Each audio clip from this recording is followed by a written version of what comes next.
আসসালামু আলাইকুম, hello everyone, good morning.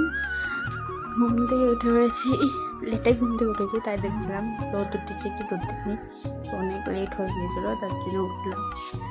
নিচের দিকে নেমে দরজাটা খুললাম, দিয়ে রুমে দেখছিলাম কেউ আছে কি নাই। তারপরে বিছানাটা ঠিক করে নিলাম, ঘর গোনা ঠিক করে নিলাম, পরিষ্কার করে নিলাম। তাতে আমার মন ভরছিল না, তার জন্য আর একবার ঝাড়ু মেরে নিলাম, বিছানাটা সুন্দরভাবে পরিষ্কার করে নিলাম।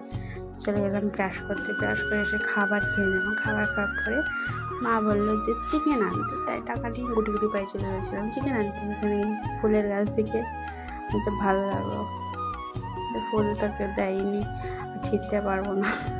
তারপরে রান্নাতে বসে গেলাম, একটা হলো দুপুরের মেনু দেখিয়ে দিলাম, আর বলতে পারছি না। তারপরে এটা আমাদের গ্রামে বিক্রি করতেছে, আমার যা টুট লেগেছে কি বলবো। তারপরে চলে গেলাম বিকালে, এখানে টাকা নেই, এবার ক্যাডবেরি কুরকুর কিনে আনা। তারপরে চলে এসেছিলো আমার একটা পার্সেল, দুটো পার্সেল, একটা না। তারপরে রাতে চাউমিন খেয়ে বিছানা পেরে তারপরে সে বললাম ভিডিওটা ভালো লাগলে লাইক করে দিও, টাটা।